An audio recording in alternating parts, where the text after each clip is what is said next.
산상수훈 말씀, 오늘 이제 마지막 시간을 맞이했고요. 5장, 6장, 7장까지 이어지는 말씀은 하나님 나라의 백성으로서 이 땅을 살아가는 우리들이 어떻게 살아야 되는지 구체적으로 예수님께서 말씀하시며 가르쳐 주셨던 내용들이었습니다.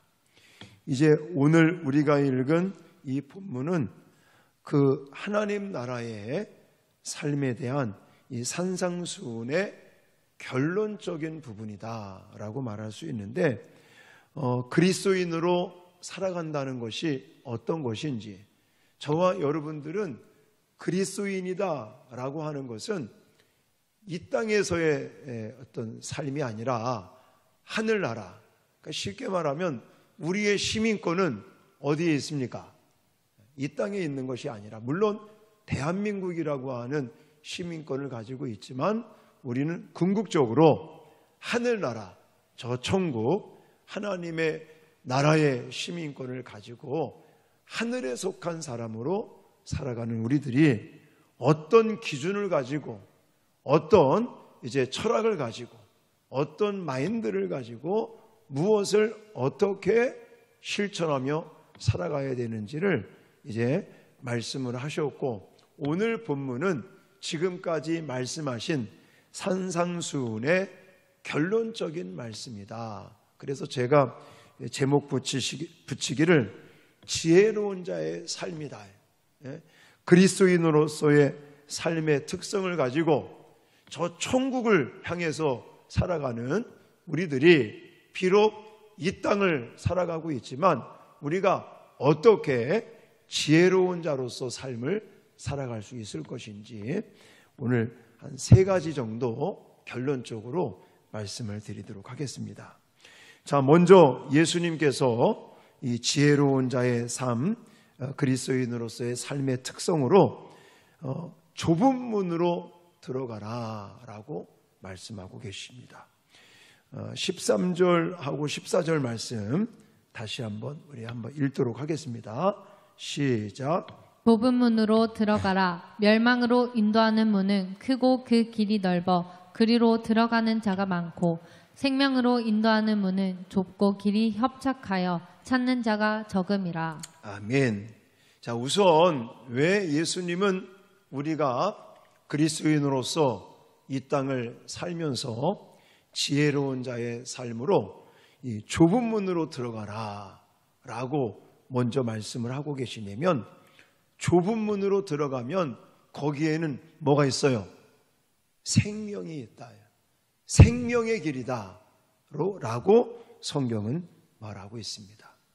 자, 그 반대, 넓은 문으로 들어갈, 넓은 길로 가면 뭐가 기다리고 있어요? 멸망이 기다리고 있기 때문에 그렇다라는 것입니다. 자, 그렇다면 좁은 문이라고 하는 것이 생명으로 들어가는 문인데, 이 좁은 문이라는 게 과연 뭘까라는 것을 생각할 때 저는 예수님께서 뭐라고 말씀하시냐면, 요한복음 10장 9절에 가보니까 내가 문이니, 그러니까 예수 그리스도께서 문이다라고 말하고 계십니다. 그러시면서 요한복음 10장 9절 말씀을 한번 같이 읽겠습니다. 자, 시작. 내가 문이니 누구든지 나로 말미암아 들어가면 구원을 받고 또는 들어가며 나오며 꼴을 얻으리라. 아멘. 이게 이렇게 연결이 되는 말씀이죠.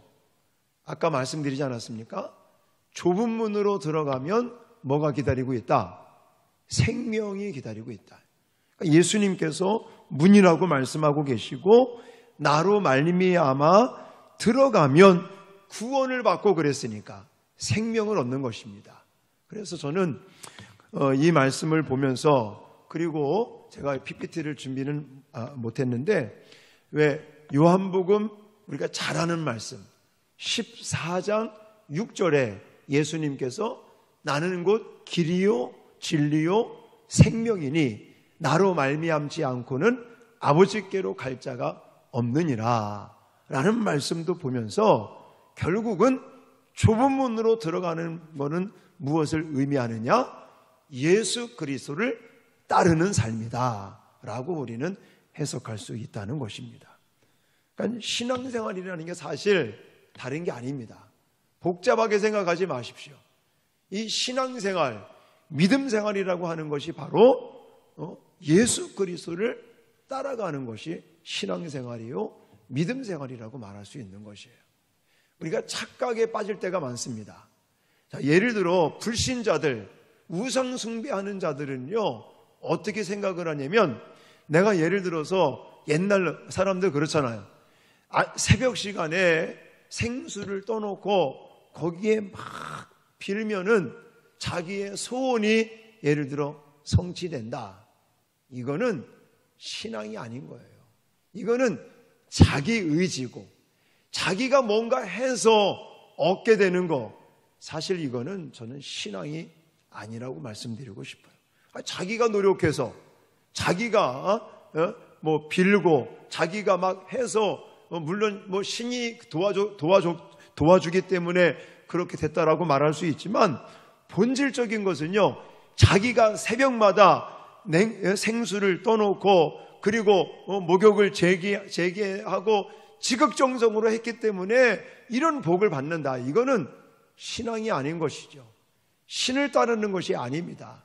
자기 의지고 자기 노력이고 그래서 성취하는 것은 신앙이 아니라는 거예요. 우리는 정말 예수님을 따라가는 거예요. 왜 그런 거 아니면 인간은 얼마나 어리석습니까? 인간은요 굉장히 나약하고 무지하고 무능한 게 인간이거든요. 물론 뭐 사람에 의해서 지금 뭐 우주를 막 왔다 갔다도 하고 엄청난 일들이 벌어지기도 하는 건 사실이지만, 근데 따지고 보면 인간은요 한치의 앞을 내다볼 수 없습니다. 물론 마음에 바라고 소망하는 일들이 있을 수 있죠. 그러나 내가 바라고 내가 원하고 내가 기대하는 거 다 이룰 수 없는 것이 나약한 인간들입니다.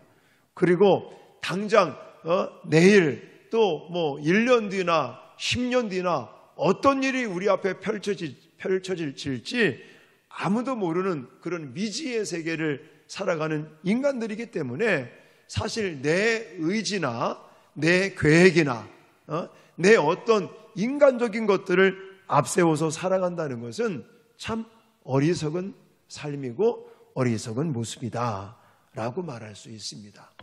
그러므로 우주 만물을 창조하시고 또 주관하고 또 다스리고 또 통치해 가시는 그 하나님 앞에 우리의 삶을 맡기고 그분을 의지하고 그분의 말씀을 따라서 살아가는 것이 온전한 신앙생활이고, 그렇게 살아가는 것이 결국은 좁은 문으로 들어가는 것이다. 자, 그렇다면 좁은 문으로 들어가는 게 쉬울까요? 어려울까요? 어렵습니다. 쉬운 게 아니에요. 왜 그러느냐? 예수님께서 나를 따라오려거든 하시면서 예수님께서 강조한 게 무엇이냐면, 마가복음 8장 34절을 같이 읽겠습니다. 자, 시작. 무리와 제자들을 불러 이르시되 누구든지 나를 따라오려거든 자기를 부인하고 자기 십자가를 지고 나를 따를 것이니라. 아멘. 예수님께서 나를 따른다는 것이 자기를 부인하고 자기 십자가를 지고 나를 따를 것이다. 따라야 된다 라고 말씀하셨습니다. 그리고 이런 말씀을 따라서 살아가다 보니 이 예수님을 따른다는 것은 참 어려운 일이다라고 말할 수 있습니다. 그리고 세상 사람들은 이런 거 별로 안 좋아하죠. 세상 사람들은 편하고 쉽게, 예를 들어 돈을 벌 때도 그냥 쉽게 돈을 벌고 나 편안하게 살아가는 그런 것들을 추구하지, 이렇게 자기를 부인한다, 또 정말 십자가를 진다. 십자가를 진다는 것은 쉬운 일이 아니지 않습니까? 예수님이 십자가 지는 게 얼마나 힘들고 어려운 것을 알고 계시는지 겟세마네 동산에서 기도하실 때 이 십자가의 잔을 좀 피해갈 수 있도록 해 주십시오라고 성부 하나님께 기도했던 것들을 우리는 알고 있습니다. 그 정도로 너무 고통스럽고 힘들고 어려운 것인지를 우리가 알고 있고, 정말 세상 사람들은 그런 것을 추구하지 아니하고 쉬운 길, 편안한 길, 이런 것들을 추구하고 있지만 정말 하늘나라의 소망을 갖고 하나님의 자녀로서 그리스도인으로서 이 땅을 살아가는 우리들이 지혜로운 자로 살아가는 것은 바로 좁은 문을 따르는 것이다. 할렐루야. 이렇게 성경은 우리에게 말씀하고 계십니다.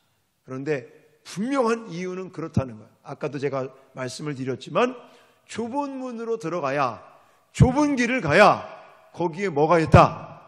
생명이 있기 때문에 그렇다. 편하고 쉽게 그렇게 가는, 세상 사람들이 추구하는 넓은 문, 넓은 길을 가면 거기에는 뭐가 있다? 사망이 있기 때문에 우리는 예수님께서 말씀하시는 힘들고 어렵고 고통스러워도 예수님을 따르는 십자가의 길, 좁은 문을 선택하고 살아갈 수 있는 저와 여러분들이 되어질 수 있기를 주님의 이름으로 축원합니다. 여러분, 넓은 문을 선택한다는 것, 넓은 길을 간다는 것은 쉽습니다. 그건 너무나 편할 수 있어요. 그러나 그렇게 가면 뭐가 기다리고 있다? 사망이 기다리고 있기 때문에 우리는 그런 거 추구하지 말고 좁은 문, 좁은 길을 선택할 수 있는 저와 여러분들이 되어질 수 있기를 주님의 이름으로 부탁을 드립니다. 자, 그리고 두 번째, 그리스도인의 모습으로 정말 지혜로운 자로 이 땅을 살아가면서 예수님께서 강조하시는 것이 무엇이냐면 좋은 열매를 맺어라 라고 말씀하고 계십니다. 여러분, 예수님께서 이제 두 번째로 강조하는 것은 거짓 선지자들을 삼가라 라고 말하고 있습니다. 이 거짓 선지자에 대한 경고의 말씀을 주고 계시는데, 사실 이 거짓 선지자들은요, 우리로 하여금 좁은 길을 가게 하는 것이 아니라 넓은 문, 넓은 길을 가라고 유혹하는 자들이다 라고도 말할 수 있습니다. 그래서 우리에게 참 생명, 참 행복을 줄 수 있는 것처럼 달콤하게 유혹을 합니다. 그러면서 정말 속삭여서 우리로 하여금 넓은 문, 넓은 길을 선택하게 하는 그들을 우리가 조심해야 되는데, 어떻게 거짓 선지자, 거짓 교사, 이런 것들을 우리가 무엇을 기준으로 가지고 어떻게 그들을 분별할 수 있겠느냐, 이것이 이제 중요한데, 자, 16절, 17절을 같이 한번 읽겠습니다. 시작. 그들의 열매로 그들을 알지니 가시나무에서 포도를 또는 엉겅퀴에서 무화과를 따겠느냐. 이와 같이 좋은 나무마다 아름다운 열매를 맺고 못된 나무가 나쁜 열매를 맺나니. 아멘. 자, 뒤에 가면 또 열매에 대한 얘기 하고 계시는데, 결국은 무엇을 가지고 이게 우리로 하여금 넓은 문으로 들어가게 유혹하는 거짓 선지자들이냐, 이걸 구분할 수 있는 방법은 무엇이라고요? 열매를 통해서 이게 거짓 선지자들이냐, 우리로 하여금 넓은 문으로 인도하는 자냐, 유혹하는 자냐, 아니면 좁은 문으로 인도하느냐, 이것이 구분할 수 있는 기준이라는 겁니다. 얼마 전에 신방을 하고 식사를 하러 갔는데, 이렇게 멀리서 봤을 때는 꼭 그 거봉이라는 포도나무 같이 이렇게 막 돼 있더라고요. 줄기도 그렇고 나무 줄기도 그렇고 잎사귀 이런 것들이 이 포도나무인가 보다 멀리서 봤을 때는 거봉 포도나무 아닌가? 이렇게 생각을 했는데 가까이서 가보니까 그 위에 거봉이 달려있는 게 아니라 이름을 갑자기 까먹었네. 키위가 달려있더라고요. 그래서 내가 속으로 이게 포도나무가 아니라 키위 나무였구나 그랬는데 어떤 옆에 계시는 분이 이거 포도나무 무슨 나무지? 이제 물어보시더라고요. 그래서 내가 큰 소리로 키위 나무라고 막 그랬더니 어떻게 알았니? 그래서 열매 보고 알았지. 그래서 나도 처음에는 포도나무로 생각을 했는데 이 거봉 포도나무로 생각을 했는데 열매가 한 주먹 반만한 키위가 주렁주렁 달려있더라고요. 그러니까 우리가 이게 헷갈려도 열매를 보면 확실히 알 수 있는 것이죠. 자, 사과가 주렁주렁 열려 있어요. 그럼 그 무슨 나무예요? 사과나무인 거예요. 누가 뭐래도 사과가 달렸으면 사과 남은 거지. 자, 이런 것처럼 이게 진짜냐 가짜냐, 거짓 선지자냐 진짜냐, 진짜 진리의 말씀이냐 거짓이냐 짝퉁이냐 이단이냐, 이런 구분들은요 사실 열매를 보면 아는데 어떤 열매입니까? 우리 삶의 열매죠. 어떤 말을 하느냐. 물론 지금 구원을 받고 막 순간적으로 180도로 확 변화돼, 물론 그러지 않을 때도 있습니다. 그러나 대부분은 예수님 만나고 정말 믿음이 그 안에 있다면 자꾸만 예수님 닮아서 변화되려고 세상적인 거 자꾸만 죄 같은 거를 버리고 예수님 닮아서 예수님처럼 생각하고 예수님처럼 말하고 예수님처럼 살아보려고 막 발버둥을 치는, 몸부림을 치는 그런 것들이 살아있는 믿음 가운데 나타납니다. 마찬가지로 오늘 본문에서도 예수님께서 그걸 강조하시는 거예요. 너희들이 진짜 그리스도인들이고 하늘나라의 소망을 갖고 지혜로운 자로 살아가기 위해서는 좋은 열매를 맺어야 된다. 그럼 우리가 열매를 내 마음대로 막 맺을 수 있는 것은 아닙니다. 하나님의 은혜를 주셔야 되겠죠. 그럼 우리가 좋은 열매를 맺기 위해서는 과연 어떻게 하면 되겠습니까? 우리는 정말 좋은 열매를 맺기 위해서는 우선은 요한복음 15장의 말씀을 같이 우리가 생각을 해봐야 됩니다. 요한복음 15장에 가보시면 포도나무 비유가 나오죠. 나는 포도나무요 너는 가지니 해가면서 가지인 너희가 열매를 맺기 위해서 어떻게 해야 된다라고 말씀을 하시는데 같이 읽겠습니다. 요한복음 15장 4절로 6절입니다. 시작. 내 안에 거하라. 나도 너희 안에 거하리라. 가지가 포도나무에 붙어 있지 아니하면 스스로 열매를 맺을 수 없음 같이 너희도 내 안에 있지 아니하면 그러하리라. 나는 포도나무요 너희는 가지라. 그가 내 안에 내가 그 안에 거하면 사람이 열매를 많이 맺나니 나를 떠나서는 너희가 아무것도 할 수 없음이라. 사람이 내 안에 거하지 아니하면 가지처럼 밖에 버려져 마르나니 사람들이 그것을 모아다가 불에 던져 사르느니라. 아멘. 자, 여기 보면 내 안에 거하라. 가지가 나무에 붙어 있는 것처럼 내 안에 거하는 사람들이 결국은 열매를 맺게 되는 것이다. 만약에 가지가 나무에 붙어 있지 아니하면 어떻게 된다고 그랬어요? 말라버리고 결국은 아궁이에 불에 던져버린다는 거예요. 그것을 모아다가 불에 던져 사르느니라 라고 말하고 있습니다. 그러니까 우리가 그리스도인으로서 하늘나라의 소망을 품고 이 땅을 살지만 지혜로운 자로서 살아간다는 것은 열매를 맺는 삶인데 열매를 맺기 위해서는 예수 안에 거하는, 그러니까 아까 말씀드렸던 좁은 문으로 들어간다는 의미가 예수님을 따른다라고 말씀드리지 않았습니까? 거의 같은 상통하는 말씀인 것입니다. 그러면 우리가 예수님 안에 거한다는 것, 예수님이 눈에 보이지 않지 않습니까? 눈에 보이지 않는 예수님 안에 거한다는 게 과연 어떻게 하는 것인가? 제가 제자학교 할 때마다 이 말씀을 아주 많이 강조하지만, 자, 요한복음 15장 10절에 가보면 그 답이 나와 있죠. 같이 읽겠습니다. 시작. 내가 아버지의 계명을 지켜 그의 사랑 안에 거하는 것 같이 너희도 내 계명을 지키면 내 사랑 안에 거하리라. 아멘. 우리가 계명을 지키면, 그러니까 하나님의 사랑 안에, 예수 그리스도의 사랑 안에 거할 수 있다. 이 계명이라는 게 뭡니까? 말씀이죠, 말씀. 성경 말씀. 그러니까 우리의 신앙의 그 아주 본질적인 부분들, 근본적인 것을 여러분들이 빨리 캐치를 하셔야 됩니다.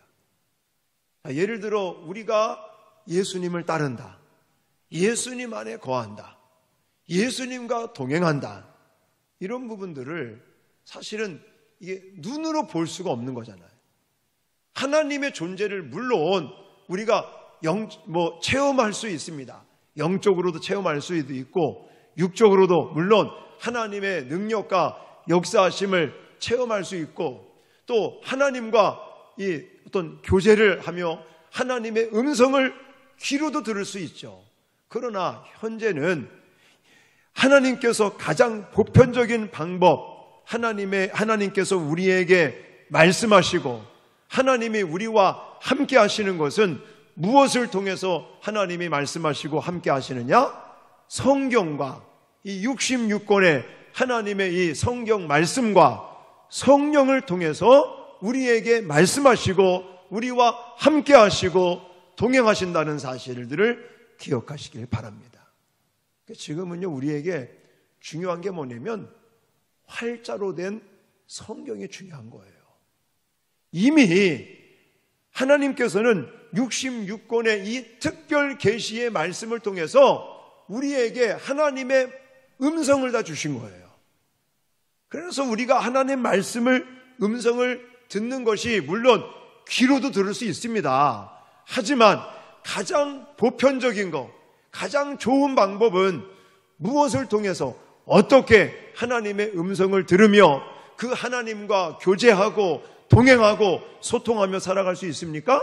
바로 글자, 활자화된 성경 66권을 통해서, 이 글자는 귀로든 들으는 게 아니잖아요. 눈으로, 마음으로 활자를 보는 거지 않습니까? 그러니까 우리는 이제 이 활자로 된 하나님의 말씀, 성경을 눈으로 읽고 마음으로 읽고 이러면서 하나님의 음성을 들을 수 있는 저와 여러분들이 되어야 될 줄 믿습니다. 그 말씀을 통해서 주님과 동행하고 또 그 말씀을 통해서 그 하나님의 음성을 듣는 거죠. 글자를 통해서, 활자를 통해서. 귀로만 들으려고 하지 마십시오. 하나님의 말씀, 이것은 눈으로, 마음으로 성령의 조명하심과 감동으로 우리는 하나님의 음성을 듣고 보고 깨달고 은혜 받아야 될 줄 믿으시기 바랍니다. 그래서 열매 맺는다는 것은 하나님의 말씀을 통해서 예수님과 동행하는 것, 예수 안에 거하는 것, 예수님과 소통하고 하나님의 음성을 듣고, 그리고 물론 100% 완벽하게 우리가 지킬 수는 없겠지만 하나님의 그 들려주신 말씀, 깨달은 말씀대로 살아보려고 계명을 지키기 위해서 몸부림치는 그 사람들이 이제 생활 속에서 아름다운 좋은 열매들을 맺게 된다는 것을 기억하시길 바랍니다. 자, 그리고 마지막으로 예수님께서 그리스도인의 삶의 특성으로 이 땅을 살면서 지혜로운 자의 삶을 이렇게 살으라고 말하고 있는데, 그 세 번째가 무엇이냐? 반석 위에 집을 짓는 것이다 라고 말할 수 있습니다. 첫 번째는 어떻게 하라고요? 좁은 문으로 들어가. 두 번째는 좋은 열매를 맺으면서, 마지막 세 번째는 반석 위에 집을 지으면서 지혜로운 자의 삶을 살으라고 예수님께서 말씀하고 계십니다. 자, 예수님은 우리에게 이 산상수훈의 말씀을 주시면서 이제 결론적으로 이런 세 가지의 말씀을 주시면서 21절에 보시면 자, 이렇게 말하고 있어요. 자, 21절 같이 읽겠습니다. 시작. 나더러 주여 주여 하는 자마다 다 천국에 들어갈 것이 아니요 다만 하늘에 계신 내 아버지의 뜻대로 행하는 자라야 들어가리라. 아멘. 여러분, 예수님께서 우리에게 이렇게 관심을 두는 것은 이게 외적인 능력을 말씀하시는 게 아닙니다. 내적인 것을 더 강조를 하시는데, 자, 주님의 이름으로 능력은 행할 수 있습니다. 주님의 이름을 위해서 살지 않고 그냥 말은 잘합니다. 그러면서도 실생활 속에서는 하나님의 말씀대로 살지 못하는 자들을 가리켜서 불법을 행하는 자들아 이래. 그리고 그 불법을 행하는 자들은 결국은 예수님께서 뭐라고까지 말씀하시냐면 내게서 떠나가라 라고까지 말씀하시는 걸 볼 수가 있습니다. 그러면서 예수님은 말씀을 듣고 행하는 자, 그를 지혜로운 자다라고 말씀을 하시고 정말 하나님께서 뜻하신 바가 무엇인지 그것을 알고 그 하나님의 뜻에 따라 살기 위해서 행하기 위해서 몸부림치는 그 사람을 지혜로운 자요 그 사람을 가리켜서 반석 위에 지은 집을 짓는 사람이다 라고도 말씀을 하고 계시는데 제가 요거 PPT를 좀 빼먹었는데요. 자, 24절 말씀 한번 같이 읽겠습니다. 24절 시작. 그러므로 누구든지 나의 이 말을 듣고 행하는 자는 그 집을 반석 위에 지은 지혜로운 사람 같으리니. 아멘.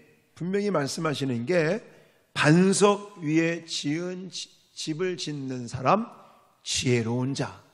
그가 그렇게 하는 사람이 어떻게 하는 거라 그랬어요? 말씀을 듣고 행하는 자다. 이것은요, 우리 신앙생활에 굉장히 중요한 부분이다라고 생각을 합니다. 왜 그런 거 아니면 집을 지을 때 가장 중요한 게 뭐겠습니까? 기초공사라고 말합니다. 저희 교회도 건축을 3번을 했어요. 3번 하면서 첫 번째 할 때는 리모델링으로 건축을 했고 두 번째 그리고 여기 세 번째 건축을 할 때는 기초공사부터 다 했습니다.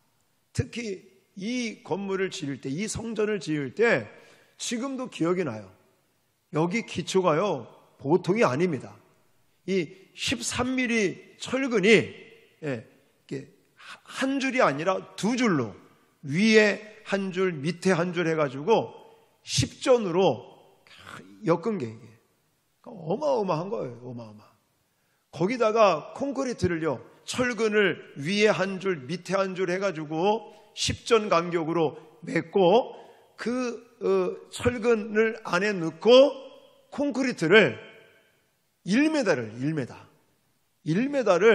여기 한 270평 되는 땅을요 콘크리트를 갖다 붓는데 저도 지금도 기억이 나는 게 새벽 예배 끝나고 왔더니 그때서부터 깜깜할 때까지 계속 내메코 오고 또 그거 범프카 해가지고 그냥 그렇게 부었어요. 하루 종일 부은 것 같아요. 네. 그러니까 지진이 나고 이래도 크랙 하나 가는 거 없이 아주 튼튼하게 건물이 지어졌습니다.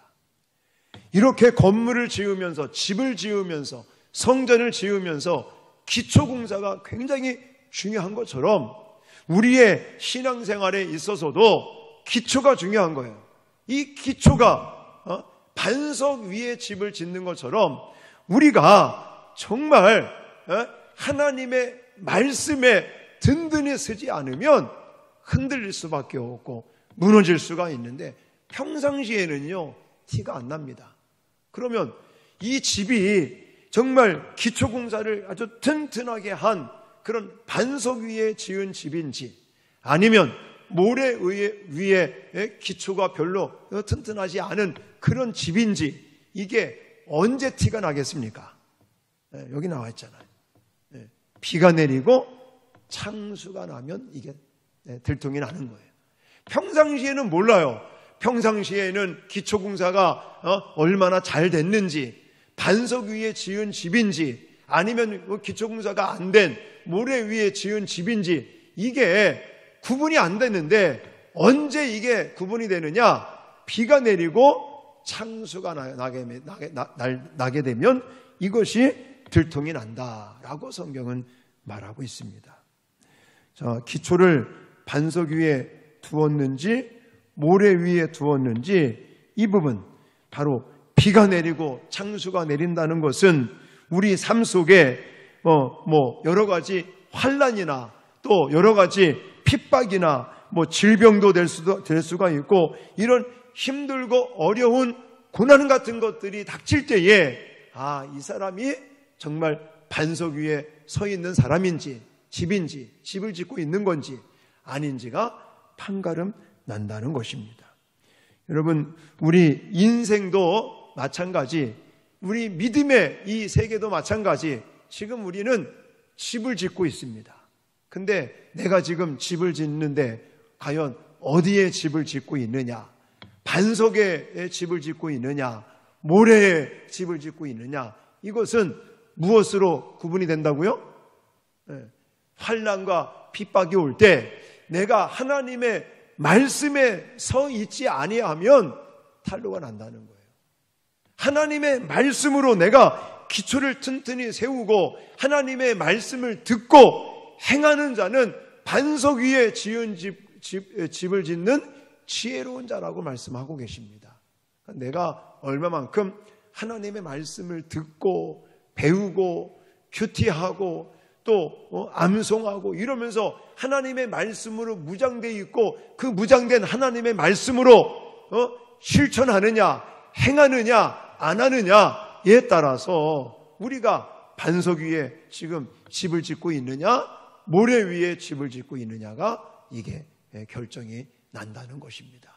바라고 소망하기는 저와 여러분들이 정말 말씀의 그 기초 위에 튼튼히 집을 짓는, 그 반석 위에 집을 짓는 사람들과 같이 지혜로운 자들, 그래서 하나님의 말씀을 듣고 행함으로 반석 위에 든든히 집을 세우는 저와 여러분들이 되어질 수 있기를 주님의 이름으로 축원합니다.